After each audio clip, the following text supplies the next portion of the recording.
May adlaw sa tanan. Karon, Enero, ikapito, 2025. Semana sa panahon sa Pasko, Martes.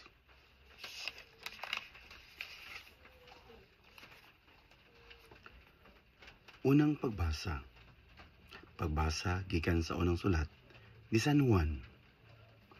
Mga igsuon, maghigugmaay kita, kay ang gugma nagagikan sa Dios. Ang nahigugma sa iyang isikatawo, anak sa Dios, ug nakaila sa Dios. Ang wala mahigugma sa iyang isikatawo, wala makaila sa Dios. Kay ang Dios, gugma man. Ipadayag sa Dios ang iyang gugma kanato, pinaagis pagpadala sa iyang bugtong anak, ngani sa kalibutan. Aron makabaton kita sa kinabuhing walay katapusan. Pinaagi kaniya. Ang matuod nga gugma mao kini. Dili kita mao'y unang nahigugma sa Dios, kundili siya mao'y unang nahigugma kanato. O gipadala niya ang iyang anak, aron pinaagi kaniya, mapasaylo ang atong mga sala. Ang pulong sa Ginoo. Salamat sa Dios. Salmo responsoryo ang atong tubag. Ginoo ang tanang nasod sa yuta, magsimba kanimo. O Dios, tugahay sa imong panghukom ang hari, ug ang imong katarong ang anak sa hari.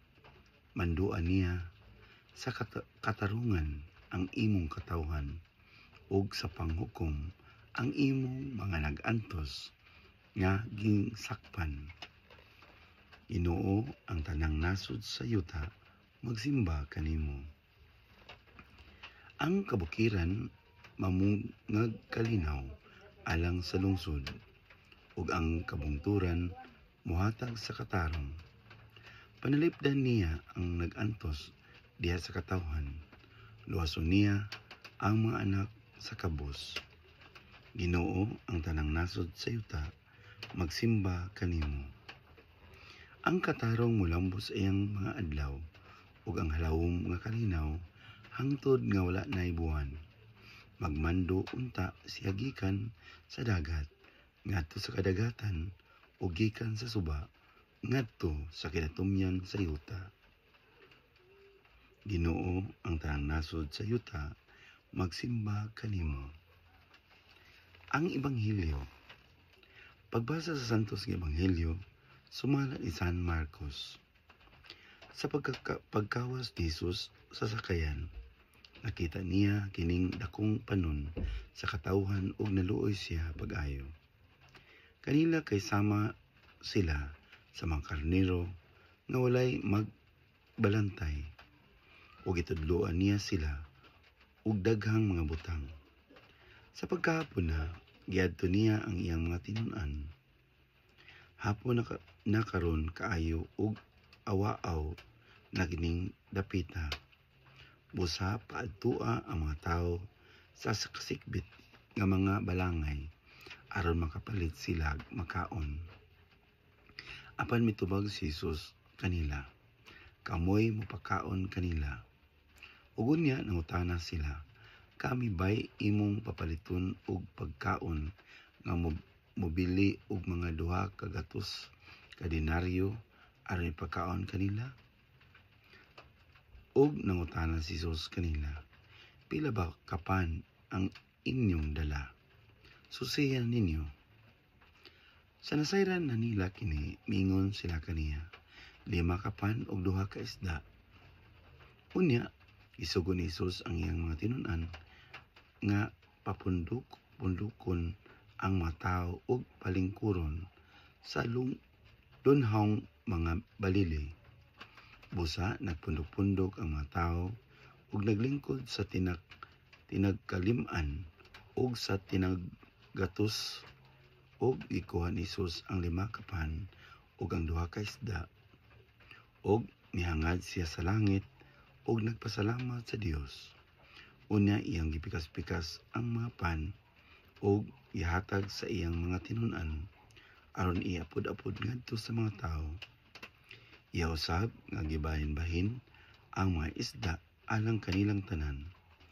Nangaon og nangabusog ang tanan, ug ang nasalin sa pan ug isda gihipos sa mga tinunan, ug kini nakapuno ug napulog duha ka bukag.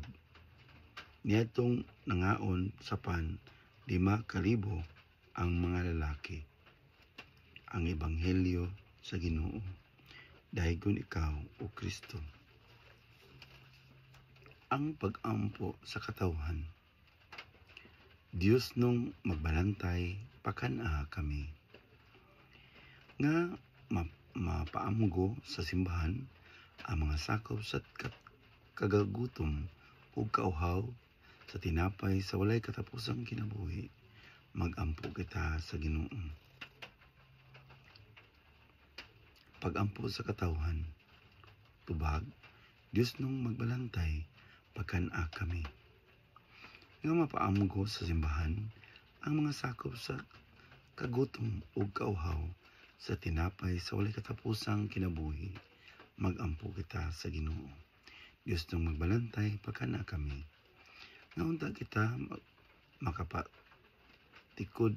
makamatikod nga ang mga pangandoy sa kinasing-kasing dili makabot diha sa kalibutanong kalampusan o kaharuhay sa material nga mga butang.